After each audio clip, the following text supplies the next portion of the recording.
तो नमस्कार दोस्तों, आज हम बात करेंगे रस पे। समझे, रस। आप लोग को हम रस आज पढ़ाएंगे। रस में जितने भी प्रीवियस ईयर क्वेश्चन है सब करवाएंगे। देखिए यहाँ आप देख सकते हैं दोस्तों, बीपीएससी टीआरई 3 री एग्जाम 2024 6 to 8 का यहाँ भी आप देख सकते हैं। समझ गए, बीपीएससी का क्वेश्चन है। और भी हम आपको दिखाएंगे अभी यहाँ पे बहुत सारा बीपीएससी का है, या स्टेट का, डीएसएसबी का है, ईएमआरएस का। देख लीजिए यहाँ 9-10 का देखिए क्वेश्चन है। ये देखिए 2024 में बीपीएससी में 9-10 में पूछा है क्वेश्चन। हम अभी बहुत कुछ देखिए, यह स्टेट का क्वेश्चन है। देखिए यहाँ पे दोस्तों, देखिए यह स्टेट लिखा हुआ है ना। देखिए यहाँ भी देखिए यह स्टेट, देखिए कितना कितना एग्जाम में क्वेश्चन पूछ रहा है। देखिए रस से, तो ये रस का देखिए सारा क्वेश्चन है। देखिए पूरा एक साथ आपको देखिए बीपी है ना स्टेट का। देखिए 2024 में पूछा है स्टेट में। देखिए रस पहले आप देख लीजिए, तभी तो आपको विश्वास जमेगा कि हाँ देखिए यहाँ पे है कि नहीं है। आप खुद देखिए, देखिए बिहार स्टेट देखिए यहाँ पे। तो चलिए अब हम लोग चलते हैं मुख्य रूप से दोस्तों।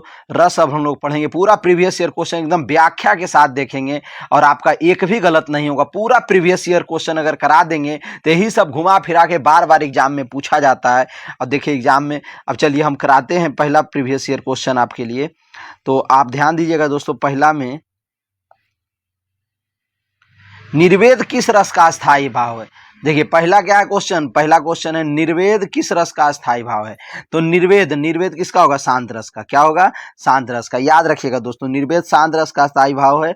यह स्थायी भाव वाला ना आप जरूर याद कर लीजिएगा। समझे, इससे आपका 2-3 प्रश्न रहेगा आपके एग्जाम में। लगभग जो भी रहेगा 2-3 प्रश्न तो यहीं से आ जाता है, स्थायी भाव याद करके ही। रस होते हैं 9-11 ऐसे होते हैं टोटल रस पर। समझ गए, तो 11 रस का स्थायी भाव आप याद रखिएगा। देखिए भरत मुनि 8 माने, 8 रस, और ज्यादातर लोग 9 माना गया है। रस को कितना माना गया, 9। याद रखिएगा, पर ऐसे टोटल रस कितने हैं, 11 हैं, माना जाता है 9। ऐसे आप 11 का ही ध्यान रखिएगा। तो चलिए अब आगे चलते हैं दोस्तों। तो शांत हो गया, करुण रस का स्थायी भाव शोक है, अद्भुत रस का स्थायी भाव विस्मय है। ये सब देखिए दोनों याद कर लीजिएगा आप। विभत्स रस का स्थायी भाव, देखिए विभत्स, विभत्स का स्थायी भाव क्या है, जुगुप्सा। ये ट्रिक कैसे काम करेगा दोस्तों, हमारा ट्रिक अब यहाँ पे ले लीजिए थोड़ा सा। बीजू याद क्या कर लीजिएगा, बीजू या बीज, बस बीज याद कर लीजिए ना। बी से हो क्या हो गया, विभत्स, और इसमें ज लगा दीजिए तो इसका क्या हो गया, स्थायी भाव मिल गया ज, तो बीज हो गया। समझ गए, तो ये क्या हो जाएगा यहाँ से बीज। बीज से क्या होगा, ज से जुगुप्सा हो जाएगा। ज से जुगुप्सा, इसका क्या होगा, ये वाला। देखिए ज से ये वाला हो गया ना, जस से ये जुगुप्सा। कुछ ट्रिक बना लिए ना, अगर डायरेक्ट याद हो तो और अच्छी बात है। हम तो देखिए टीआरई 3 में पूछा है एग्जाम में। ठीक है दोस्तों, अब आगे चलते हैं। तो क्रोध, देखिए अब क्रोध का रौद्र रस का स्थायी भाव क्या है, रौद्र रस का स्थायी भाव क्रोध है। रौद्र और क्रोध देखिए एक जैसा लिख रहा है, द में र है, एक जगह क में र है। तो इस तरह से कुछ कुछ बना लीजिए, वहाँ ऑप्शन आपको दिया ही रहेगा, रटना थोड़ी, ऑप्शन दिया रहेगा, ऑप्शन के अनुसार छाट लीजिए। समझ गए। अब देखिए शोक का करुण, ये तो जान ही रहे हैं आप, शोक का करुण। करुण में देखिए रोना आ रहा है, रोना माने शोक में रोता है आदमी, इसलिए करुण का क्या हो जाएगा, करुण रस का शोक हो जाएगा। थर्राती वसुधा है सारी, आसमान तड़तड़ा रहा, अरि दल पर कूद पड़ू। और अरि मन होता है दुश्मन, अरि मने दुश्मन। अरि दल पर कूद पड़ू, उड़कर है रोम रोम फड़फड़ा रहा। ये देख रहे हैं ना, ये कैसा वीर रस का भाव यहाँ आ रहा है। किस रस का दोस्तों, वीर रस का। तो ये वीर रस हो जाएगा। देखिए आपको हम पढ़ा दिए हैं क्या क्या, छंद और अलंकार पढ़ा दिए। हमारा वीडियो आप देख सकते हैं जाकर के, भाई हमारे YouTube चैनल पे पड़ा हुआ है। समझे, वीडियो हमारा जाकर के आप देख लीजिएगा। समझ गए, छंद अलंकार पूरा प्रीवियस ईयर क्वेश्चन करवाए हैं, आप उसमें देख लीजिएगा। और हम आपको पदबंध पढ़ा दिए हैं, वाक्य शुद्ध अशुद्ध पढ़ा दिए हैं, जितना इंपॉर्टेंट हो सकता था सब पढ़ाए हैं आपको। जाकर के देखिएगा, एकदम हाल ही 2-3 दिन के अंदर ही सब पढ़ाया गया है। समझ गए दोस्तों, और सब एकदम प्रीवियस ईयर क्वेश्चन है, सब आपको बहुत काम है, एकदम कॉन्सेप्ट और ट्रिक के साथ पढ़ाया गया है। इसका और सबका पीडीएफ भी हमारे टेलीग्राम पे उपलब्ध है, आपको टेलीग्राम पे मिल जाएगा सारा पीडीएफ। आप खोजना पड़ेगा भाई, टेलीग्राम पे बहुत सारा पीडीएफ है, तो आपको खोजना पड़ेगा। यह स्टेट के सारे सब्जेक्ट का है, इसे हिंदी का आप देख लीजिएगा, हिंदी का भी है। समझे ना, तो जो अभी पढ़ा रहे हैं इसका भी पीडीएफ है। देखिए टीआरई 3 क्वेश्चन पूछा दोस्तों। ठीक है, तो ये देखिए आसमान तड़तड़ा रहा, देखिए क्या हो रहा है, वीरता की बात हो रही, तो वीरता के बाद में वीर रस हो जाएगा। समझ गया, आसमान तड़तड़ा रहा, रिदूल पर कुंद पड़ू, रोम रोम फड़फड़ा रहा, माने एकदम ताकत की बात हो रही है, वीरता ताकत की बात होगी तो वीर रस। अब चौथा क्वेश्चन में आगे चलते हैं दोस्तों। हाँ देखिए किलक, देखिए किलक, किलक माने जो बच्चा हंसता है ना उसको किलकना कहते हैं। अरे मैं नेह निहारू, वो प्रेम से, प्रेम को नेह बोला जाता है। नेह निहारूं इन दांतों पर मोती बार। जब बच्चा कोई हंसता है उसका दांत कैसा लगता है, मोती की तरह लगता है, कितना प्यारा लगता है वो बच्चा, समझ गए। तो ये बच्चा उच्चा के बारे में जब आ जाए दोस्तों तो वात्सल रस, जब माँ बेटे के प्रेम का जब बात आ जाए, ये किलक अरे मैं नेह निहारू, मैंने माँ देख करके बच्चा को क्या हो रही है, बच्चा के दांत को देख करके मुस्कुरा रही है, हंस रही है, समझ रहे हैं ना, प्रेम कर रही है अपने बच्चे से। तो माँ और बेटे के बीच में जो प्रेम होता है वात्सल रस कहलाता है। ठीक है दोस्तों, देखिए बच्चा का बात हो गया। TRE 3 में देखिए कैंसिल जो एग्जाम हुआ था ना 6 to 8 में, उसी में पूछा है क्वेश्चन, देख लीजिए। सब क्वेश्चन आपको कहीं मिलेगा भी नहीं, सिर्फ हमारे यहाँ मिलता है। सब हम खोज खाज करके आपको हम PDF देते हैं टेलीग्राम पे, समझ गए। और हमारे लिए आप कुछ भी मोटिवेशन की बातें नहीं लिखेंगे तो हमें दुख होगा कि नहीं, बताइए। हम आपसे क्या मांगते हैं, पैसा कौड़ी थोड़ी मांगते हैं आपसे, हम आपसे बस आपका प्यार मांगते हैं, कुछ मोटिवेशन की बात मांगते हैं कि भाई हमारा वीडियो आप थोड़ा सा लाइक कर दीजिए, हमारा सपोर्ट कीजिए। और हम आपके सपोर्ट तो एकदम धूम मचा के कर रहे हैं, धूमधाम से कर रहे हैं, ताकि आपका एकदम आराम से एग्जाम में आप सफल होकर के आएँ। शांत रस का स्थायी भाव क्या होगा दोस्तों, निर्वेद हो जाएगा। वीर रस का स्थायी भाव क्या है, उत्साह, समझ गए। तो कुछ अच्छा सा मोटिवेशन वाला कमेंट हमारे लिए भी लिख दीजिएगा, ताकि हमारा मोटिवेशन बना रहेगा, तो हम आपको लगातार पढ़ाते रहेंगे, नहीं तो फिर हमें पढ़ाना छोड़ना पड़ेगा। अभी हम अच्छे से बता देते हैं। जो भाव मन में केवल अल्पकाल तक संचरण होकर, अल्पकाल माने कम समय तक संचरण हो, ये तो खुद कह रहा है कम समय तक संचरण माने संचारी, संचरण से क्या बना देंगे, संचारी, इसका मैंने संचारी भाव हो जाएगा। क्या हो जाएगा दोस्तों, संचारी भाव। बस संचारी भाव, जैसे फोन उन पे हम लोग बात करते हैं, संचारी भाव यानी सब कम ही टाइम तक का होता है ना, संचारी भाव। संचारी भाव क्या होता है, कम टाइम तक होता है। तो इसलिए हमारे मन में जो विचार आते जाते रहते हैं ना दोस्तों, वो संचारी होता है, संचार का काम करता है, आना जाना होता है संचार, तो संचारी भाव हो जाएगा। अल्पकाल, तो संचारी भाव अल्पकाल। और संचारी भाव की संख्या कितनी है, 33। कितना है, छल। एक देखिए 34वां माना गया है देव के द्वारा, पर ओरिजिनल कितना है दोस्तों, 33 ही है, याद रखिएगा इस बात को आप। देखिए तो देखिए यहाँ दे दिया, देव के द्वारा 34वां संचारी भाव कितना क्या है, छल है। ये एग्जाम में पूछ सकता है, पर आप देखिए इनकी संख्या ऐसे तो 33 ही आप मानिएगा, 34 को आप ध्यान में अभी मत रखिए, ये 34 अभी ध्यान में आपको नहीं रखना है। आपसे अगर पूछेगा ऐसे अगर ये 34वां संचारी भाव क्या है, तब बताइएगा छल है, किसने माना है, देव। पर अगर डायरेक्ट कहे कि संचारी भाव की संख्या कितनी है, तो 33 है। समझ गए ना दोस्तों, ये देखिए कैंसिल एग्जाम में पूछा था 6 to 8 में, देख लीजिएगा। अब चलिए अब आगे चलते हैं। कौन कौन है उसको आप यहाँ पढ़ के स्क्रीनशॉट ले करके एक बार अच्छे से पढ़ दीजिएगा, हमको अब उतना टाइम नहीं है। कौन भक्ति रस के प्रतिष्ठापक आचार्य हैं, भक्ति रस के प्रतिष्ठापक आचार्य कौन है, तो बताइए दोस्तों। भक्ति रस के, तो भक्ति रस के कौन है दोस्तों, रूप गोस्वामी। देखिए कितना कैंसिल वाले में पूछा था, ये आपका यह स्टेट में क्यों नहीं पूछ सकता, DSSB में, EMRS में, सब जगह पूछता है भाई ये सब क्वेश्चन। रूप गोस्वामी थे भक्ति रस के, याद रख लीजिएगा। ये देखिए भक्ति, भक्ति माने क्या होता है, भक्त। ये भक्ति वाला काम कौन कर रहा है, गोस्वामी। ये तुलसीदास, गोस्वामी तुलसीदास बोलते हैं, पर ये गोस्वामी तुलसीदास नहीं है, ये दूसरा है रूप गोस्वामी। पर हम लोग गोस्वामी बस याद रखेंगे कि गोस्वामी क्या कर रहे हैं, भक्ति करने, इस तरह से ट्रिक याद रहेगा, समझ गए। रूप गोस्वामी अलग है, तो गोस्वामी तुलसीदास अलग है, पर रूप गोस्वामी हम लोग कैसे याद रखेंगे, भक्ति रस के साथ। ठीक है दोस्तों, अब आगे चलते हैं। देखिए यही तो मेन चीज है। देखिए यहाँ पे क्या ध्यान रखना, भक्ति रस का रूप गोस्वामी है, भक्ति रस का स्थायी भाव क्या, ईश्वर अभिषेक रति। चलिए अब आगे चलते हैं। ये आपको याद करेना दोस्तों, श्रृंगार का रति होगा, श्रृंगार का क्या होगा, रति। अब देखिए याद कैसे करेंगे, श्रृंगार में देखिए ये श्रृंगार में ये र लगा हुआ है ना, तो र से क्या बना देंगे दोस्तों, रति। ये ट्रिक हमारा याद काम करेगा आपको। ऐसे तो आपको याद होगा, नहीं याद है तब हम बता रहे हैं, क्योंकि बहुत सारे ऐसे विद्यार्थी हैं ना जो हमारे बिहार के हैं और वो अभी तक रस छंद अलंकार अच्छे से नहीं पढ़े हैं, उसको कोई अच्छे से नहीं समझाया है, उनके लिए हम ट्रिक बता देते हैं। श्रृंगार में र यहाँ लगा हुआ है दोस्तों, तो र से रति बना दीजिए, बस ये ट्रिक बना लीजिए। हास का तो हास एक जैसा लग ही रहा है देखने में, तो क्या दिक्कत है। करुण, करुण में देखिए क्या दिमाग दौड़ाना, करुण। रन में रोना, रून है ना, रून मने रोना, रोना कब रोता है कोई आदमी, कब शोक होता है, तो याद रखिए करुण रस का क्या होगा, शोक। क्योंकि करुण में रोना, लास्ट में अपने आ रहा है रोना, रून आ रहा है, रून मने रोना, रून से क्या हो गया, कब रोता है, तो शोक में। तो स्थायी भाव क्या होगा, शोक। समझ गए, हाँ। अब आगे अस्थाई भाव की संख्या कितनी है दोस्तों, 9। अगर आपसे कोई पूछे कि अस्थाई भाव की संख्या कितनी है, तो 9 है। इसी तरह से यहाँ पे श्रृंगार को भी हाँ। अब आगे चलते हैं। रौद्र रस, रौद्र का क्रोध होगा, रौद्र। देखिए रौद्र क्रोध एक जैसा लग रहा है ना। क में भी देखिए र है, देखिए इधर द में र है ऐसे करके और इधर क में र है। तो आप माइंड में सेट कर लीजिए, जब क र में इस तरह से र अगर इस तरह से दिया रहेगा तो रौद्र क्रोध, ये ऑप्शन तो दिया ही रहेगा आपको, डायरेक्ट रट लीजिए, नहीं तो ऑप्शन तो वहां दिया ही रहेगा कि रौद्र रस का स्थायी भाव कौन है, तो क्रोध। तो ये आप माइंड में अगर याद हो गया तब तो बहुत अच्छा, नहीं याद होता है तब हम बता रहे हैं। द में र लगा हुआ है, इधर देखिए क में र, तो र एक जैसा लग रहा है ना। र आधा इधर भी आया आधा इधर भी आया, वो भी नीचे में आया है। क में एक तरफ है, द में एक जैसा, र दोनों तरफ एक जैसा। चलिए वीर का उत्साह हो जाएगा। भयानक का भय तो आप जान ही रहे हैं। विभत्स के जुगुप्सा क्या बताए थे, विभत्स का बीज याद कर लीजिएगा। क्या याद कर लीजिएगा, बीज, बी से विभत्स और ज से जुगुप्सा। देखिए ये आपको क्या ऑप्शन वहां पे दिया रहेगा आपके एग्जाम में, बस याद रखिएगा बीज, तो इसका मैंने विभत्स और ज सर बताए थे, ज से कौन है तो जुगुप्सा, तो ट्रिक हमारा काम कर जाएगा। हाँ ऑप्शन नहीं दिया रहेगा तो फिर आपको डायरेक्ट पूरा याद रखना पड़ेगा, ऑप्शन दिया रहेगा तो काम निकाल लेंगे आप। अद्भुत का विस्मय, अद्भुत का क्या हुआ दोस्तों, अद्भुत का विस्मय, इसको आप कैसे याद रखेंगे, देखिए अद्भुत में अ अव व से बी बना देंगे। अद्भुत देखिए वहां दिया रहेगा ऑप्शन में, तो आपको बस अब याद करना, अ से अद्भुत और ब सर क्या याद रखिएगा कि सर ब बताए थे, अ के साथ ब, तो ब हो जाएगा इसका, ब से विस्मय। बस आपको यही दिमाग में दौड़ाना है और कुछ नहीं करना है। अब इसका क्या ट्रिक बना लेंगे, अब एक तरफ अ हो गया एक तरफ ब हो गया, ब से विस्मय, तो अ अगर आ गया तो उसका क्या हो जाएगा ब, वहां ऑप्शन दिया रहेगा बस विस्मय मार दीजिएगा और क्या। अगर याद हो जाता है तब तो ठीक है, डायरेक्ट याद कर लीजिए, नहीं याद होता है तो ये सब ट्रिक काम करेगा। शांत का निर्वेद, शांत का क्या हो जाएगा दोस्तों, निर्वेद हो जाएगा, समझ गए। तो इसका क्या याद रखिएगा, शांत का निर्वेद सन, शनि, या क्या याद रखिएगा, इसका ट्रिक क्या हो जाएगा दोस्तों, शनि, क्या होगा शनि।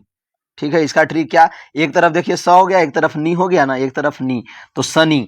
तो अगर शांत दिया रहेगा तो एक तरफ क्या हो जाएगा, नी हो जाएगा। ठीक है, तो आप बस इतना दिमाग में रखिए कि शांत यहाँ एक तरफ दिया हुआ है तो स का क्या हो जाएगा, नी, शनि हो जाएगा। समझ गए, सब ट्रिक आपको कहीं नहीं मिलेगा, सब हमारा अपना आविष्कार किया हुआ है। आविष्कार क्या कहेंगे, ये हम बहुत ज्यादा ऑब्जर्व करते हैं इसलिए चीजें हमें मिल जा रही है।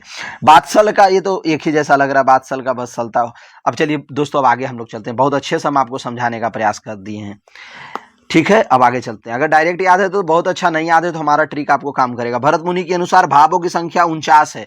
समझ गए, भावों की संख्या पूछेगा क्वेश्चन एग्जाम में कि भरत मुनि के अनुसार भावों की संख्या कितनी होती है, तो कितना होता है दोस्तों 49, याद रखिएगा। उसमें 33 संचारी भाव माने हैं और 8 अस्थाई भाव, 8 सात्विक भाव। पूछेंगे कि भरत मुनि ने रस कितना माना, अगर रस बोल दे दोस्तों भरत मुनि के बारे में तो रस इन्होंने 8 माना है। रस कितना माना है, रस 8 माना है।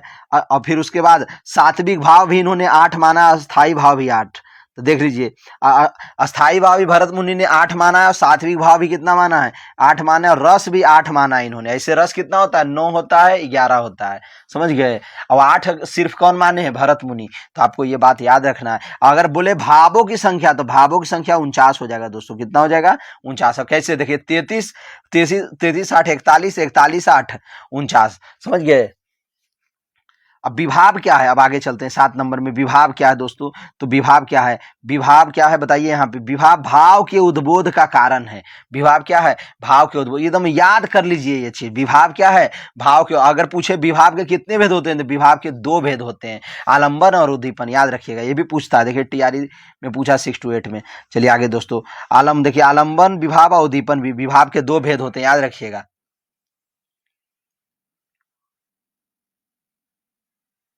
स्वरभंग किस प्रकार का अनुभाव है, स्वरभंग, तो स्वरभंग सात्विक है। बताए थे सात्विक का अनुभाव कितने होते हैं, 8 होते हैं।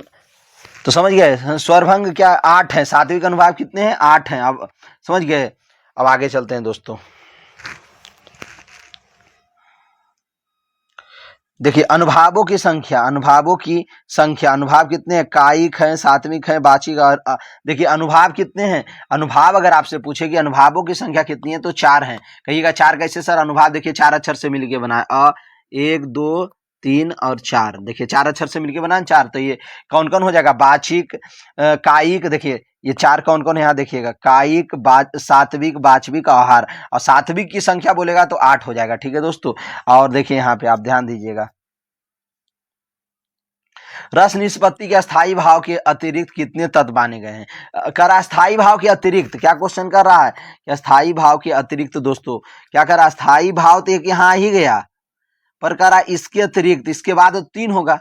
रस की निष्पत्ति में 4 होते हैं, कितने होते हैं टोटल? 4। पर यहाँ तो 1 दे दिया, तो 1 + 3 हो जाएगा। 1 + 3 इक्वल टू कितना हो जाएगा? 4 हो जाएगा। एक तो यहाँ स्थायी भाव दे दिया, तो 3 और हो जाएगा। समझ गए? अस्थायी भाव के बाद कितना हो जाएगा? 3 और हो जाएगा। अब देखिए 3 कौन कौन और है, देखिए यहाँ पे देख लीजिएगा। तो रस अस्थायी भाव के अतिरिक्त 3 तत्व मानेंगे, तो 3 और 1 4 हो गया ना, यहाँ 3 और +1, तब प्लस कर दीजिए, 4 हो गया टोटल। और 4 कौन कौन है? एक तो यहाँ स्थायी भाव मिल गया आपको दोस्तों पहला। अब देखिए 2 नंबर में विभाव है, फिर 3 नंबर में क्या है? अनुभाव, और फिर 4 नंबर में क्या है दोस्तों? 4 नंबर में संचारी भाव। याद रखिएगा, विभाव, अनुभाव, संचारी भाव, अस्थाई भाव, याद रखिएगा, यही 4 है। रस निष्पत्ति में यही मेन 4 चीज है। अब आगे हम लोग चलते हैं। हिंदी में देखिए सारा प्रीवियस ईयर क्वेश्चन है दोस्तों। करा हिंदी में संस्कृत के 9 रसों में कितने नए रस जुड़ गए? संस्कृत के तो 9 रस होते हैं, पर हिंदी में संस्कृत के 9 रसों में कितने नए रस जुड़ गए हैं? तो 2 जुड़ गए हैं। तो ये देखिए दोस्तों, 9 + 2, 9 + 2 मिलकर के कितना हो जाएगा? 11। टोटल रस अभी के टाइम में कितना है? 11 माना गया है। ठीक है, अब देखिए कौन कौन 9 रस, देखिए पहले तो ये देख लीजिए 9 रस कहाँ से कहाँ तक है। ये देखिए यहाँ से यहाँ तक क्या माना गया है? 9 रस। कितने रस? 9 रस। समझ गए? अब भरत मुनि तो 8 ही माने, भरत मुनि का यही तक है, ये 8 तक भरत मुनि का है, ये 8। समझ गए?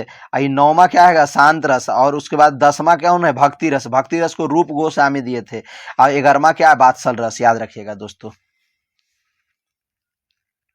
शांत रस का स्थायी भाव क्या है? शांत रस का स्थायी भाव क्या बताइए दोस्तों? तो निर्वेद। क्या बताए थे? शनि। क्या ट्रिक इसका बताए थे? शनि।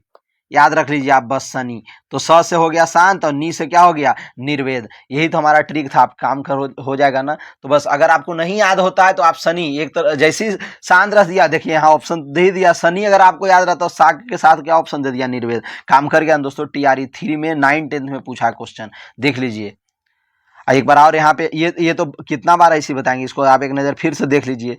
सर स्क्रीन तो शॉट लेके इसको याद कर लीजिए, एग्जाम में काम आएगा। हम ट्रिक तो सब बता ही दिए। ओके दोस्तों, अब आगे चलते हैं। इसका एकदम हमारे लिए कुछ मोटिवेशन वाला कमेंट और वीडियो को लाइक जरूर कीजिएगा, आपके लिए बहुत फायदेमंद वीडियो लाए हैं ये। देखिए कह रहा है बालधि विशाल बिखराल। देखिए विशाल बिखराल ज्वाल जाल मानो लंक लिलियों को काल रसना पसारी। ये काल आ गया ना, जब काल मनुष्य पर छाता है पहले विवेक मर जाता है। तो ये काल उल का जब बात आ जाती है, भय का बात कर रहा है। किसका दोस्तों? तो यहाँ देखिए भय रस। भय से क्या हो जाएगा? भयानक। तो ये ऑप्शन बी हो जाएगा। क्या हो जाएगा दोस्तों? देखिए यहाँ पे वीर तो दिया नहीं, देगा वीरे के साथ वीर और भयानक में थोड़ा सा आप कंफ्यूज करेंगे, पर यहाँ पे तो वीर दिया ही नहीं है, तो क्या हो जाएगा? भयानक। ये काल उल का बात से भय लगता है, इसको आप पढ़ेंगे तो इसका अर्थ यही लगेगा, भय का, आपको डर जैसा लगने लगेगा। समझिए, काल विसराल बिखराल बोल रहा है, इससे क्या पता चलता है कि ये क्या है? ये क्या है दोस्तों? तो भय वाला तो भयानक रस हो जाएगा। ठीक है, अब आगे चलते हैं। भयानक रस का में क्या होता है? स्थायी भाव। भय होता है, भ से भयानक, भ से भय। मैया कब ही बढ़ेंगी चोटी। देखिए कहाँ पूछा है? TRE 2 में 9 10 में पूछा है, मैया कब ही बढ़ेंगे चोटी। ये कृष्ण बोल रहे हैं अपने माँ से, सुदामा से। ठीक है, सुदामा सॉरी, यशोदा से।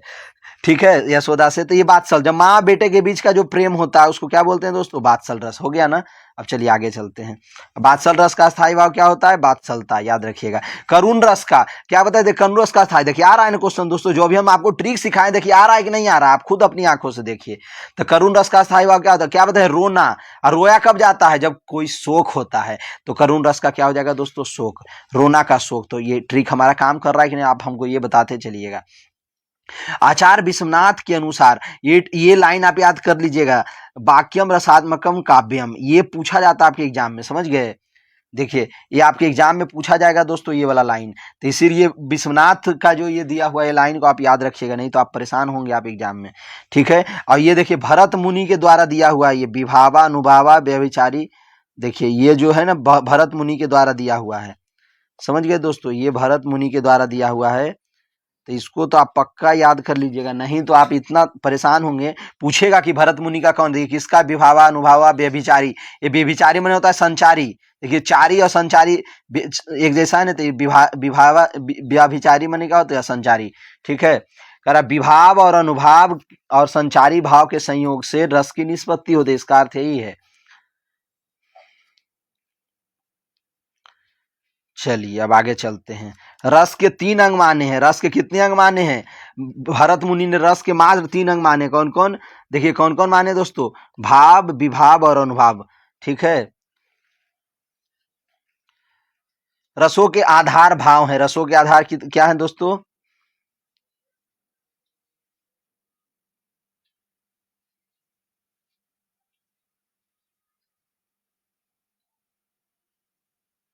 रस के आधार भाव हैं, ये 2 प्रकार के होते हैं, स्थायी भाव और संचारी भाव। रस के आधार भाव हैं, एक स्थायी भाव तो एक संचारी। संचारी स्थायी भाव कितने होते हैं? 9। संचारी भाव कितने होते हैं? 33। तो ये सब यहाँ पे दिया है दोस्तों, देख लीजिएगा। रन बीच चौकड़ी भर भर कर चेतक बन गया निराला था। तो कह रहा है देखिए रणवीर चौकड़ी, ये वीरता की बात आ रहा है, तो यहाँ पे वीर रस हो जाएगा। क्या हो जाएगा दोस्तों? वीर रस। ठीक है, वीर रस। चौकड़ी भर चेतक बन गया निराधार, राणा की पुतली फिर नहीं तब तक चेतक मुड़ जाता था। समझ गए? वीरता की बात हो रहा है, वीर रस हो जाएगा। ठीक है दोस्तों, अब हम लोग आगे चलते हैं। भय नहीं होगा और नहीं रौद होगा। रौद मैंने गुस्सा, यहाँ गुस्सा का बात नहीं हो रहा है, रौद मैंने क्रोध। इसका ट्रिक क्या बताए थे कि क में र लगा दीजिए। रौद्र में जैसे द में र लगाते हैं, क में र, तो ये सब ट्रिक आप याद कर लीजिएगा। तो ये गुस्सा का बात थोड़ी हो रहा है यहाँ पे, ये वीरता की बात हो रही है। चेतक, राणा महाराणा प्रताप का घोड़ा का नाम था चेतक, तो वही कह रहा है चेतक मुड़ जाता था, राणा की पुतली फिरी नहीं। समझ गए? ये एक तरह से अगर ये अलंकार अगर पूछे ये लाइन दे करके, तो कौन सा अतिशयोक्ति अलंकार हो जाएगा। चलिए अब आगे चलते हैं दोस्तों। अब रौद्र रस देखिए यहीं पे दिया है, रौद्र रस देखिए यही वाला है, यहाँ पे आप देख लीजिए, रौद्र रस का उदाहरण है। अब भयानक रस में देखिए, भरत मुनि के अनुसार रस उसके अनुमिति बात पर आश्रित व्याख्या किस आचार की है? तो अनुमिति, अनुमिति का कौन करता है? शंकुक करते हैं। अनुमिति बात का कौन करता है? अनुमति दे रहा है कौन? शंकु। शंकुक, इसका क्या होगा दोस्तों? शंकुक। तो यहाँ नहीं दिया है, तो इसमें क्या होना चाहिए? उपयुक्त में से कोई नहीं। ठीक है दोस्तों, अनुमिति बात के देखिए कौन है? शंकुक। ठीक है, अब चलिए आगे चलते हैं। भट्ट लोलट उत्पत्तिवाद या आरोपवाद, भट्ट शंकुक अनुमितिवाद, भट्ट नायक भुक्ति या भोगवाद। देखिए भ से भट्ट नायक, भ से भुक्ति या भोग। देखिए भ आ रहा है ना नाम, तो इसका ये ट्रिक बना लीजिए। भट्ट शंकुक, अगर बोले शंकुक, शंकुक का क्या हो जाएगा? अनुमितिवाद। ठीक है, और अब देखिए अभिनव गुप्त का अभिव्यक्ति, देखिए अभी अभी आ रहा है, दो अभिनव गुप्त और अभिव्यक्ति में दोनों में अभी अभी आ रहा है, तो अभिनव गुप्त का अभिव्यक्ति बाद हो जाएगा। ये सब याद कर लीजिए, आता है क्वेश्चन। चेतक चढ़, देखिए इस क्वेश्चन को देखिएगा दोस्तों थोड़ा सा। चेतक चढ़ चेतक पर तलवार उठा करता था, भूतल पानी को राणा प्रताप सर काट काट करता था सफल जवानी को। ये वीरता की बात हो रही है, सिंगार का नहीं, हास का नहीं और भयानक भी नहीं यहाँ पे होगा। समझ गए? यहाँ पे क्या होगा? ये वीर रस, वीरता की बात हो रही थी, इसलिए वीर रस हो जाएगा। ठीक है दोस्तों, विवाह, हाँ देखिए क्वेश्चन आ गया ना, अभी हम आपको सिखाए थे, क्या सिखाए थे? ये लाइन याद कर लीजिएगा। देखिए आ गया ना ये लाइन दोस्तों, ये लाइन किसने कहा है? भरत मुनि ने। किसने कहा है? भरत मुनि ने। ठीक है, अभी हम बताए थे, तो भरत मुनि के अनुसार विभाव, अनुभाव और व्याभिचारी भाव के संयोग से रस की निष्पत्ति होती है। नायक और नायिका के प्रेम प्रसंग के चित्रण, देखिए नायक और नायिका के प्रेम प्रसंग के चित्रण किस में होता है? अब आप ही लोग बताइएगा हमको। तो ये श्रृंगार रस में होता है। किस में होता है दोस्तों? प्रेम प्रसंग की जब बात आ जाए तो ये श्रृंगार रस। श्रृंगार रस 2 प्रकार के, एक संयोग एक वियोग। जब नायक नायिका प्रेमी प्रेमिका जब एक साथ रहते हैं, एक साथ बैठ करके बातचीत कर रहे हैं, तो वो होगा संयोग श्रृंगार। और जब दोनों 2 जगह हैं, एक पटना में है एक दिल्ली में है, समझ गए, दोनों 2 जगह में हैं, तो एक दूसरों को याद करते रहते हैं, तो समझ गए, एक दूसरे के याद में रोते हैं, तड़पते हैं, तो वो क्या हो जाता है दोस्तों? ये सब का अनुभव आपने बहुत अच्छे से किया होगा। तो ये क्या हो जाएगा? तो ये होगा वियोग श्रृंगार। क्या हो जाएगा दोस्तों? वियोग श्रृंगार। समझ गए? बी से वियोग, बी से बिलगाव, बिलगाव मने अलगाव। समझ गए? बिलगाव मने अलग अलग है, 2 जगह है। चलिए अब आगे चलते हैं। श्रृंगार रस हो गया, और श्रृंगार रस का स्थायी भाव क्या है? रति हो जाएगा। श्रृंगार, देखिए श्रृंगार में र आ रहा है ना, श्री में र आ रहा है, र श्रृंगार में र आ रहा है, तो र से क्या हो जाएगा? रति हो जाएगा। ठीक है दोस्तों। और देखिए श्रृंगार रस को क्या कहा जाता है? श्रृंगार रस को रसराज कहा जाता है, रसों का राजा कहा जाता है। अद्भुत रस में कौन सा स्थायी भाव है? अद्भुत। अद्भुत का क्या हो जाएगा? विस्मय। अद्भुत का विस्मय। यह स्टेट में देखिए क्वेश्चन आया है। ठीक है दोस्तों, सब देखिए यह स्टेट का क्वेश्चन था, सब आप देख रहे होंगे। अब हम लोग आगे चलते हैं। आचार्य भरत ने किस रस को नाट का प्रयोग में स्वीकार नहीं किया? करा किस रस को भरत मुनि ने किस नाट में प्रयोग स्वीकार नहीं किया है? तो ये शांत रस को प्रयोग कर नहीं, ये क्या है? नोमा रस है, ये नोमा रस है। ठग समझे दोस्तों? तो नोमा, ये 8 ही रस माने थे ना, भरत मुनि 8 ही रस माने थे, ये शांत क्या है, 9वां रस है, याद रखिएगा। तो इसीलिए 9वां रस नहीं होगा भरत मुनि के अनुसार, ठीक है। अब देखिए यहाँ पे आ भी गया, भरत मुनि नाटक में देखिए कह रहा भरत मुनि नाटक में 8 रस स्वीकार किए हैं, ये 8 देखिए यहाँ पे दिया है, इसको आप देख लीजिएगा, ठीक है दोस्तों। अद्भुत हास बीरो का कैसा हो बसंत, ये तो खुद कर रहा है बीरो, बीरो से क्या हो जाएगा, वीर रस। देखिए यह स्टेट में क्वेश्चन पूछा दोस्तों 2024 में शिफ्ट 1 में, भयानक रस का स्थायी भाव। देखिए कितने एग्जाम में क्वेश्चन पूछा, आप खुद देखिएगा दोस्तों। भयानक रस का स्थायी भाव अगर कह रहा है तो कितने सारे एग्जाम में पूछा, भयानक माने भय, और कितना ईजी है, देखिए भय हो गया। और देखिए आपका यह स्टेट में भी पूछा, और देखिए कहाँ कहाँ पूछा है, देख लीजिएगा। देखिए सर्वप्रथम रस का उल्लेख किस ग्रंथ में मिलता है, बताइए दोस्तों, सर्वप्रथम रस का उल्लेख किस ग्रंथ में, तो रस का उल्लेख नाट्य शास्त्र में, ये भरत मुनि के द्वारा लिखा गया है नाट्य शास्त्र, याद रखिएगा। ये पूछता है नाट्य शास्त्र किसके द्वारा लिखा गया है, तो भरत मुनि के द्वारा। रस का उल्लेख, रस का वर्णन सबसे पहले इसी किताब में मिलता है, नाट्य शास्त्र जो भरत मुनि ने लिखे हैं। अब चलिए द्वितीय सदी के नाट्य शास्त्र कब, द्वितीय सदी में 2री शताब्दी का है रचना, ये समझ गए। ये लिखे थे कौन, नाट्य शास्त्र। और नाट्य शास्त्र के 6ठ एवं 7वां अध्याय में रस तथा भाव का वर्णन, 6ठा और 7वां अध्याय में चीज का वर्णन है। और देखिए लाइन भी ये जो है ना भरत मुनि के द्वारा ही लिखा गया है, समझ गए, याद रखिएगा। पूछा है ना, अभी देखिए दिखाए थे आपको, ये सब देख लीजिए एक नजर। भरत मुनि ने जो 8 माना है, देखिए यहाँ पे दोस्तों दिया हुआ है, समझ गए। यहाँ पे देखिए, यहाँ पे 3 दिया हुआ है, और यहाँ पे देखिए 5 दिया हुआ है भरत मुनि वाला। अब हम लोग आगे चलते हैं, थोड़ा सा पहले ये सब इरेज कर देते हैं ताकि आपको अच्छे से दिखे। हाँ, कौन सा रस है, करा इसमें से कौन सा रस है, कौन सा रस है, तो इनमें से सभी हो जाएगा। तो ये तो सब रस है ही है, इसमें क्या सोचना है, करुण रस है, श्रृंगार रस है, रौद्र रस है, तो इनमें से सभी, ऑप्शन डी, ठीक है दोस्तों। चलिए वियोग श्रृंगार का दूसरा नाम क्या है, वियोग का विप्रलंब श्रृंगार। देखिए ब से वियोग, बी से वियोग, बी से विप्रलंब आ रहा है ना, तो ट्रिक बना लीजिए, बी से वियोग, बी से विप्रलंब श्रृंगार। ये विप्रलंब श्रृंगार ज्यादा कहाँ मिलेगा आपको, भ्रमर गीत सार जब आप पढ़ेंगे, उद्धव गोपी का संवाद जब आप पढ़ेंगे, तो वहां पे विप्रलंब श्रृंगार का प्रयोग किया गया है, ठीक है दोस्तों, याद रखिएगा। रामायण में किस रस का प्रधान है, रामायण में किस रस की प्रधानता है, तो इसमें क्या होगा दोस्तों, करुण रस के, किसकी, करुण रस के, याद रखिएगा। रामायण में सब जगह मोस्टली जगह तो रोने धोने का ही बात चल रहा है। करुण, करुण का स्थायी भाव क्या होगा, रून, रून माने रोना, रोना क्या हो जाएगा, शोक।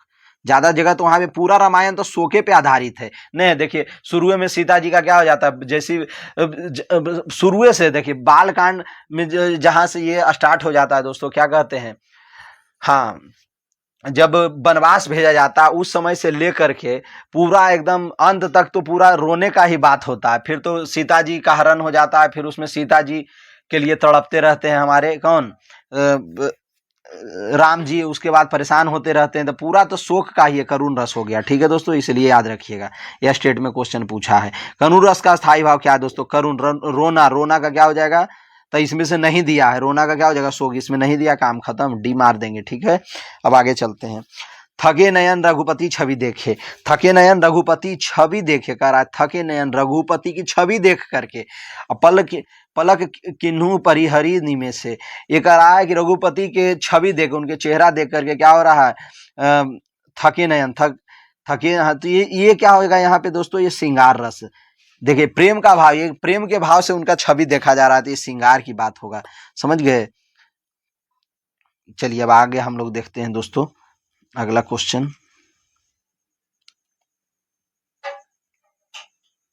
देखिए हम आपको सिखाए थे, हम शुरू में ही इस बात को अच्छे से समझा दिए थे कि लाइन याद रखिएगा, वाक्यम रसात्मकम काव्यम, ये किसने लिखा है दोस्तों, विश्वनाथ ने। किसने लिखा है, ये देखिए पूछा नहीं स्टेट में, और देखिए कानूनगो में पूछा है, तो ये विश्वनाथ हो जाएंगे। क्या कौन हो जाएंगे, विश्वनाथ, याद रखिएगा। याद रखिएगा क्या, व से वाक्यम आ रहा है ना, तो ब से वाक्यम और ब से विश्वनाथ, ये ट्रिक आप याद रखिए। वाक्यम के साथ ये रस वाला बात भी आना चाहिए, वाक्यम रसात्मकम, ये रसात्मकम काव्यम, सिर्फ वाक्य देख के विश्व नहीं मार दीजिएगा, हम तरीका बताएं आपको। वाक्य के साथ वाक्य रस अगर आ गया, वाक्यम रसात्मकम काव्यम, तो ब से विश्वनाथ हो जाएगा, ठीक है दोस्तों, याद रख लीजिएगा।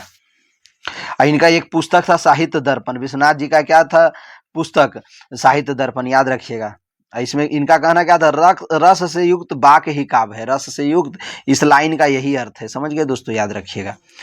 विभाव के कितने भेद है दोस्तों, विभाव के 2 भेद हैं। विभाव के कितने भेद, विभाव के दो भेद मैंने दो आ गया। और कौन कौन? आलंबन और उद्दीपन। याद रखिएगा विभाव के दो भेद। विभाव में भाव आप याद कीजिए, विभाव को काट दीजिए, भाव, भाव देखिए दो अक्षर से मिलके बना है, भाव दिमाग रखिए। तो भाव कितने हैं? दो, तो दो में एक आलंबन और एक उद्दीपन। चलिए, अस्थाई भाव को जागृत, देखिए विभाव कहते किसको है? तो अस्थाई भाव को जागृत करने वाले, अस्थाई भाव को जगाने वाले जो कारक होते हैं उसी को विभाव कहते हैं। रस सिद्धांत का प्रवर्तक कौन है? अब देखिए दोस्तों, कितना बार ये क्वेश्चन पूछा, मोस्ट रिपीटेड है। देख लीजिए कहाँ कहाँ पूछा, केवीएस में, स्टेनोग्राफर में, डीएसएसबी में, बिहार स्टेट में। देख रहे हैं क्वेश्चन आप कहाँ कहाँ पूछ रहा है दोस्तों। तो इसलिए ये कितना, रस सिद्धांत के प्रवर्तक कौन है? तो बताए थे ना, भरत मुनि है। सबसे पहले अपने किताब नाट्य शास्त्र में 2री शताब्दी में इस बात को लिखे थे, अपने 6ठे और 7वें अध्याय में। ये बात आप माइंड में सेट कर लीजिए। रस सिद्धांत देखिए कितना बार ये पूछा गया है। रौद्र रस का स्थायी भाव, रौद्र, द्र यहाँ लगल है तो इसका मैंने क्र, द्र जिस तरह से ये द्र है तो उसी तरह से क्र होना चाहिए, समझे? इसी तरह से र होना चाहिए। र किसमें? उस तरह से। खोल लीजिए, देखिए क्रोध हो जाएगा। समझ में आ रहा है ना? ये भी देखिए कितना बार ये क्वेश्चन पूछा, देख लीजिए। इसीलिए कहते हैं मोस्ट रिपीटेड क्वेश्चन है जो हम करवा रहे हैं आपको, बार बार पूछा जाने वाला ये सब प्रश्न है। अच्छा, इसका पीडीएफ आपको मेरे टेलीग्राम पे मिल जाएगा, खोजना पड़ेगा पर मिलेगा जरूर आपको। अगर अच्छा लग रहा वीडियो दोस्तों, हमारे लिए जरूर अच्छा कमेंट कीजिएगा, मोटिवेशन वाला। हम आपके लिए तत्पर रहेंगे। अगर कमेंट नहीं करेंगे, आपका मोटिवेशन नहीं मिलेगा, तो धीरे धीरे हम फिर पढ़ाना छोड़ भी सकते हैं। आप याद रखिएगा इस बात को, समझे? और हम लोग बात करेंगे। और हाँ, अब वीडियो को लाइक जरूर कीजिएगा, हमारा सपोर्ट करते रहिएगा। हमारा प्रोग्रेस होगा तभी ना, मनोबल, हर किसी का मनोबल इसी में बढ़ता है दोस्तों। आप जब प्रोग्रेस कोई काम कर रहे हैं, आपको 2 4 10 लोग प्रोत्साहन देते हैं, तो उससे आपका मनोबल बढ़ता है, आप और अच्छा करने का प्रयास करते हैं। पर यही 10 लोग मिलकर मनोबल डाउन कर देता है तो फिर व्यक्ति क्या हारने लगता है। तो आप लोग मेरा मनोबल डाउन मत कीजिए, हारने मत दीजिए, हमें जिताइए। तब हम अगर जीतेंगे तभी तो हम आपको जिताने का प्रयास करेंगे। हमारा आपका संबंध इसी तरीके से चलता है, समझ गए? बात्सल रस किसे कहते हैं? बात्सल रस, देखिए बात्सल रस किसे कहते हैं दोस्तों? बाल सुलभ के भाव को, बाल सुलभ, एक छोटा बच्चा का जो भाव होता है ना, उसी को बात्सल रस कहते हैं। ये सब तो होगा ही नहीं, ठीक है? यह स्टेट में देखिए क्वेश्चन पूछा, विभत्स रस का स्थायी भाव क्या है? विभत्स रस का स्थायी भाव, तो ये डी होगा, जुगुप्सा का घिरना। विभत्स का क्या हो गया? क्या बताए थे? बीज। इसको क्या है? ट्रिक बना लीजिए, बीज। बी से विभत्स और ज से जुगुप्सा। ज किसमें लगा हुआ है? जुगुप्सा में। देखिए आ गया ना दोस्तों, जुगुप्सा या घिरना दोनों एक ही बात है। जुगुप्सा या घिरना, दोनों याद रखिएगा। प्रसिद्ध ग्रंथ रस मीमांसा के रचिता कौन है? तो आचार्य रामचंद्र शुक्ल है। कौन है दोस्तों? रामचंद्र शुक्ल, ठीक है। रस मीमांसा याद कर लीजिएगा, रस मीमांसा कौन है? रामचंद्र शुक्ल। एकदम ये देखिए स्टेट में पूछा क्वेश्चन, समझ गए आप? इस बार भी पूछ सकता है, इसलिए कह रहे हैं याद कर लीजिए। इनका एक निबंध संग्रह है शुक्ल जी का, चिंतामणि, जो 4 भाग में विभक्त है। अब आगे चलते हैं। जिन रचनाओं में वर्ण, मात्रा, यति, गति से संबंध नियोजित पद रचना होती है वह क्या कहलाता है? आज ही हम पढ़ाए हैं, तो उसमें क्या होगा? वर्ण, मात्रा, यति, गति, जब ये सब होता है, गति होती है, ये सब छंद में आता है, ये रस में नहीं। ये ना सोचिए कि रस पढ़ रहे हैं तो रस हो जाएगा, नहीं, समझ के करना है दोस्तों। वर्ण मात्रा नहीं पढ़ाए थे, बार्णिक छंद, मात्रिक छंद, यति, जहाँ पे रुकते हैं उसको यति बोलते हैं, ये सब बताए थे ना दोस्तों हम आपको, कि जहाँ रुकते हैं उसको क्या बोलते हैं? यति। और गति, जहाँ पे गति होता है, समझ गए? लय जहां होता है उसको गति कहते हैं। तो यह स्टेट में देखिए पूछा है। तो चलिए अब आगे चलते हैं। और छंद के कितने भेद होते हैं? 2 भेद, वार्णिक और मात्रिक, याद रखिएगा। विभाव किसे कहते हैं? अस्थाई भाव के जो जगाने वाले जो होते हैं, उद्बोधक कारक हैं या जगाने वाले कारक हैं, उसको विभाव कहते हैं, याद रखिएगा इस बात को। अब विभाव के कितने भेद? तो विभाव के 2 भेद। देखिए भाव याद कर लीजिएगा, विभाव को खत्म करिए, भाव को याद रखिए। भाव मैंने 2 अक्षर से मिलकर बना, मैंने 2, आलंबन और उद्दीपन। भाव के कितने भेद? 2 भेद। कौन कौन? आलंबन और उद्दीपन। देखिए बिहार प्राइमरी में पूछा, पीआरटी में शिफ्ट 1 में 2023 का क्वेश्चन है दोस्तों। अब आगे चलते हैं। देखिए कितना बार ये क्वेश्चन पूछा, देखिए देख लीजिए, वीडियो में पूछा, डीएसएस में पूछा, हायर एजुकेशन में, फिर देखिए अल्टी ग्रेड हिंदी में पूछा। देख रहे हैं कहाँ कितना बार पूछ रहा है? 39 नंबर। करुण रस का स्थायी भाव, रून, रून मने रोना, तो शोक हो जाएगा, समझ गए दोस्तों? अब देखिए यहीं पे आप याद कर लीजिए, करुण रोना, रोना मने शोक। श्रृंगार में देखिए यहाँ र लगा हुआ है ना, र से रति बना दीजिए, ठीक है? वो तो है से री से रति बना दीजिए। बात्सल का क्या होगा? बत्सलता हो जाएगा, ठीक है? वीर, वीर का क्या हो जाएगा? उत्साह। चलिए अब आगे चलते हैं दोस्तों। वीर का उत्साह कैसे याद रखिए? वीर में र में उ लगा दीजिए, र में उ, बीरू, तो र में उ बना देंगे तो बीरू से क्या हो जाएगा? उत्साह हो जाएगा। वीर से उ बना देंगे, बीरू, बीरू से उत्साह बना। विभाव 2 प्रकार के हैं, कौन कौन से? आप बताए थे ना, आलंबन और उद्दीपन। क्या बताए थे? विभाव में भाव याद रखिए, बी को खत्म कीजिए, भाव 2 अक्षर से मिलकर बना, इसका मैंने आऊ। आलंबन विधान, आलंबन विभाव, विभाव उद्दीपन विभाव, याद रखिएगा, ठीक है? देखिए वो यूपीएसआई में पूछा है दोस्तों क्वेश्चन। अब हम लोग और चलते हैं। अब चलिए आगे हम लोग चलते हैं दोस्तों। अस्थाई भाव की उत्पत्ति के कारण को क्या कहा जाता है? तो ये विभाव कहा जाता है। बताए थे ना, अस्थाई भाव किससे उत्पन्न होता है? विभाव से ही, ठीक है, तो याद रखिएगा। विभाव दो प्रकार के, आलंबन और उद्दीपन, बार बार समझा रहे हैं। देखिए कहाँ कहाँ क्वेश्चन पूछा है। रसों के अवयवों की संख्या कितनी होती है? रसों के अवयव 4 होते हैं। और कौन कौन होते हैं 4? देखिएगा, ये अवयव बोले या रस निष्पत्ति की संख्या बोले, अवयव यहाँ हो सकता है या निष्पत्ति भी बोलेगा, समझिए। रस की निष्पत्ति कितनी होती है? तो बताइएगा 4 होता है। 4 कौन कौन? ये देखिए, पहला है विभाव, दूसरा है अनुभाव, विभाव अनुभाव, अस्थाई भाव, संचारी भाव। संचारी भाव को ही व्यभिचारी भाव बोला जाता है। देखिए 4 या 4 लगा ना, तो संचारी व्यभिचारी, इसकी संख्या कितना है? 33। अस्थाई भाव कितना है? 9, याद रखिएगा। अनुभाव की संख्या कितना है दोस्तों? 4। अनुभाव देखिए 4 अक्षर से मिलकर बना है, समझ गए, 1 2 3 और 4, तो ये 4 हो गया अनुभाव का। विभाव का बी को हटा दीजिए, भाव पे ध्यान दीजिए, तो भाव 2 अक्षर से मिलकर बना, मैंने 2, समझ गए। अनुभाव का कौन कौन होगा? कायिक, वाचिक, सात्विक और होगा एक आहार। चलिए अब आगे चलते हैं। कौन सा उद्दीपन का कार्य कौन करता है? उद्दीपन का कार्य कौन करता है दोस्तों? तो इसमें प्रेम पात्र की मधुर वाणी उद्दीपन का कार्य करेगा। प्रेम पात्र की मधुर वाणी, कोई प्रेम करने वाला आदमी वो अगर मधुर वाणी बोलता है, ये उद्दीपन हो रहा है, उससे प्रेम जगता है। उद्दीपन माने उस चीज का जगना, वो समझ गए, उस चीज का बढ़ना जगना, ये समझिए उद्दीपन, समझ गए। तो आप इसको पढ़ दीजिएगा एक बार अच्छे से। देखिए और क्या क्या, नायक नायिका, शारीरिक चेष्टा, मधुर वाणी, रमणीक उद्यान, चांदनी, ये सब क्या है? ये सब उद्दीपन का काम करते हैं। चांदनी रात में प्रेम जागता है आदमी का, तो क्या होता है? वो एक तरह का उद्दीपन का काम कर रहा है, ठीक है। आगे चलते हैं, कहाँ पूछा है? यूपीएसआई में। अब आगे चलते हैं दोस्तों। अस्थाई भावों की संख्या अनुभूति के योग कौन बतलाता है, कौन बनाता है? ठीक है, तो ये डी होगा, विभाव। बताए थे अस्थाई भाव को अनुभूति के योग या जगाने का काम, ये सब कौन करता है? विभाव ही करता है। अस्थाई भाव को कौन जगाता है या अनुभूति कौन कराता है? विभाव, ठीक है।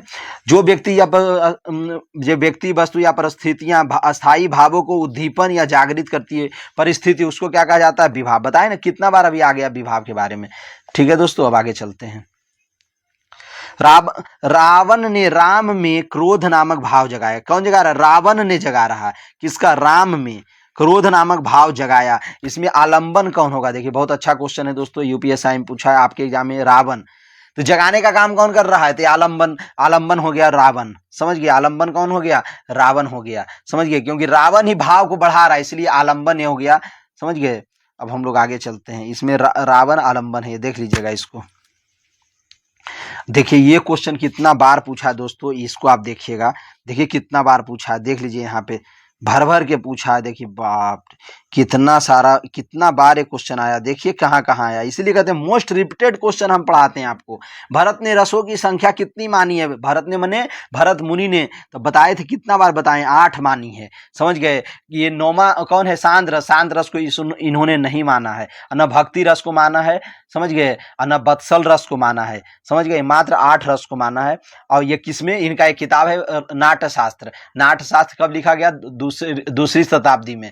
और कौन से नाट्यशास्त्र किताब के कौन से अध्याय में? 6ठी और 7वीं अध्याय में रस को माने हैं, रस का वर्णन है। और क्या इनका एक लाइन था, विभावा अनुभावा संयोग व्यभिचारी संयोगाद रस निष्पत्ति, इस तरह से बोले थे ये, तो इनका ये लाइन था, याद रखिएगा। हृदय में मूल रूप से विद्वान रहने वाले, देखिए इंपॉर्टेंट क्वेश्चन है, करा हृदय में मूल रूप से विद्वान रहने वाले, विद्वान माने उपस्थित रहने वाले भावों को क्या कहते हैं? जो हमारे हृदय में एकदम अस्थायी रूप से रहता है, एकदम आराम से एकदम बैठा रहता है, तो अस्थायी भाव।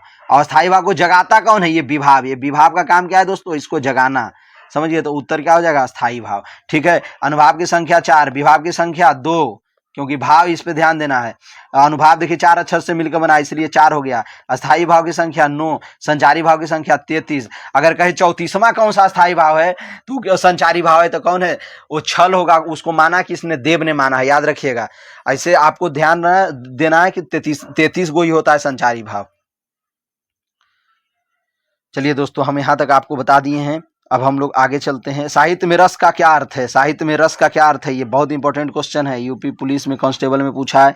तो साहित्य में से मिलने वाली आनंद की अनुभूति को ही रस बोला जाता है, ठीक है। अब चलिए आगे चलते हैं। सहृदय की अवधारणा किस संप्रदाय से संबंधित है?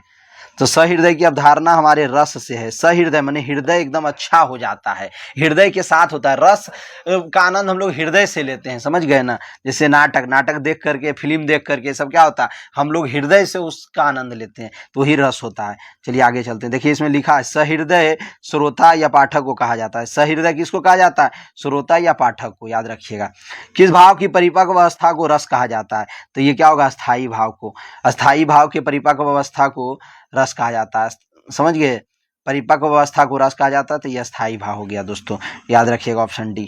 चलिए अब आगे चलते हैं। अस्थाई भाव की संख्या कितनी मानी गई है? देखिए हम बताए थे आपको, तो ये 9 हो जाएगा। कितना हो जाएगा? 9, समझ गए। देखिए कौन कौन, हाँ, पर भरत मुनि के अनुसार देखिए, भरत मुनि ने अस्थाई भाव की संख्या 8 माने, याद रखिएगा। भरत मुनि ने अस्थाई भाव या रस बोले, अस्थाई भाव या रस, भरत मुनि कितना माने हैं? 8 माने हैं, ठीक है। पर ये माना ओरिजिनल में जब बोलेगा, भरत मुनि का नाम ले लेगा तब 8 हो जाएगा, अस्थाई भाव भी और रस भी। पर अगर साधारण बोले कि अस्थाई भाव की संख्या कितनी है, तो 9। साधारण में बोले रसों की संख्या कितनी है, तो 9, याद रखिएगा, समझ गए। देखिए उद्भट ने निर्वेद को भी अस्थाई भाव का एक प्रकार माना है, तो समझ गए। निर्वेद वही शांत है, इसको किसने माना? उद्भट ने। अस्थाई भाव की कुल संख्या कितना है? 9। पर अगर भरत मुनि के बारे में पूछे तो 8 हो जाएगा। चलिए अब आगे दोस्तों, रस में किसका उल्लेख नहीं है? करा रस सूत्र में किसका उल्लेख नहीं है, बताइएगा। भरत में मैंने भरत मुनि के रस सूत्र में किसका उल्लेख नहीं है? तो अस्थाई भाव का उल्लेख नहीं है। किसका? अस्थाई भाव। जो रस सूत्र का, देखिए इसमें देखिए, इसमें देखिए अस्थाई भाव कहीं भी आपको नहीं आएगा, ये देखिए, समझ में आ रहा है। तो इसीलिए यहाँ पे क्या होगा? अस्थाई। अब इसको थोड़ा सा हम समझा देते हैं आपको। देखिए विभाव तो आ गया पहला, अनुभाव भी देखिए यहाँ आया दोस्तों, व्यभिचारी भी आया। व्यभिचारी कोई संचारी बोला जाता है। असंयोगा मने संयोग हो करके, मिल करके। दरस निष्पत्ति, दरस मने यहाँ रस बोल रहा है, यहाँ निष्पत्ति मने बनता है, समझ गए। तो यहाँ देखिए कहीं भी अस्थाई भाव का चर्चा है, जहाँ जहाँ अंडरलाइन किए कहीं भी अस्थाई भाव नहीं, इसीलिए देखिए विभाव तो मिल गया 1 नंबर में, विभाव मिल गया। देखिए अनुभाव भी मिल गया 2 नंबर में, ठीक है दोस्तों। संचारी भाव को ही क्या कहा जाता है? व्यभिचारी। देखिए व्यभिचारी और संचारी एक जैसा लग भी रहा है, तो ये 3 नंबर में ये मिल गया। बाकी अब मिला, अस्थाई भाव कहीं नहीं मिल रहा है, इसका मैंने अस्थाई भाव हो जाएगा। देखिए हम अच्छे समझा दिए आपको। भरत मुनि के रस सूत्र का एक उत्तरकार नहीं है, तो ये क्षेमेंद्र नहीं है। इनके रस सूत्र का उल्लेख ही इन्होंने नहीं किया है, समझ गए। क्षेमेंद्र इसका उत्तर हो जाएगा दोस्तों, क्या हो जाएगा? क्षेमेंद्र। अभिनव गुप्त और शंकुक ये सब किए हैं, तो इसीलिए हो जाएगा क्षेमेंद्र, हो जाएगा। क्या हो जाएगा? क्षेमेंद्र, याद रखिएगा। देखिए कहाँ कहाँ क्वेश्चन पूछा, कितना रिपीटेड क्वेश्चन है। आचार्य रस सूत्र का उत्तर करते हो, अनुमितिवाद की स्थापना किसने की? तो अनुमिति का कौन किया दोस्तों? अनुमिति का कौन किया? शंकुक किया। कौन किया? अनुमिति। अनुमिति का क्या कौन किया? शंकुक, याद रखिएगा। कितना देखिए कहाँ कहाँ पूछा है, केवीएस में पूछा है, डीएसएसबी में देखिए 2-2 3-3 बार पूछ रहा है, कितना इंपॉर्टेंट है आपके लिए। तो अनुमितिवाद का क्या होगा? अनुमिति का शंकुक होगा। अनुमिति का क्या याद रखिएगा? अंश। अंश से याद कर लीजिए कि अ से अनुमिति या स से शंकुक, अंश याद कर लीजिएगा। अ से अनुमिति, स से क्या हो जाएगा? शंकुक। न को गोली मारिए तो शंकुक हो गया ना दोस्तों, तो अंश याद कर लीजिएगा। अनुमिति और शंकुक, अ से अनुमिति और शंकुक आ जाएगा, ठीक है। अब आगे देखिए यहीं पे 2-4 आप याद कर लीजिए। अनुमिति का शंकुक, उत्पत्तिवाद का कौन? भट्ट लोल्लट। अब भट्ट लोल्लट को कैसे याद कीजिए? उ से उत्पत्ति, उल्लू, लू से क्या हो जाएगा? लोल्लट बना देंगे, बस इतना ही। लोल्लट से क्या बन जाएगा? भट्ट लोल्लट। अब भुक्तिवाद, भ से भुक्तिवाद, भ से भट्ट नायक या भोगवाद, ठीक है। अभिव्यक्ति में देखिए अभी आ रहा है, और यहाँ देखिए अभिनव गुप्त। अभिनव आ गया ना, दोनों में अभी, तो इसलिए कनेक्शन बन गया, काम खत्म। इस तरह से आप याद कर लीजिएगा। चलिए दोस्तों अब हम लोग आगे चलते हैं।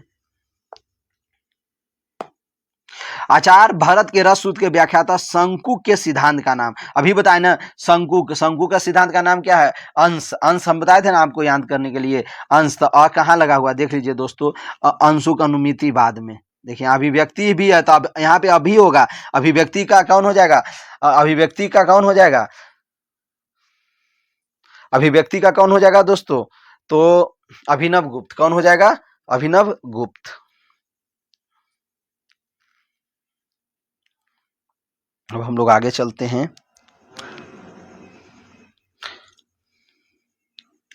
चतुरंग, इसको क्या हो जाएगा? इसका उत्तर शंकुक हो जाएगा, ध्यान दीजिएगा बस।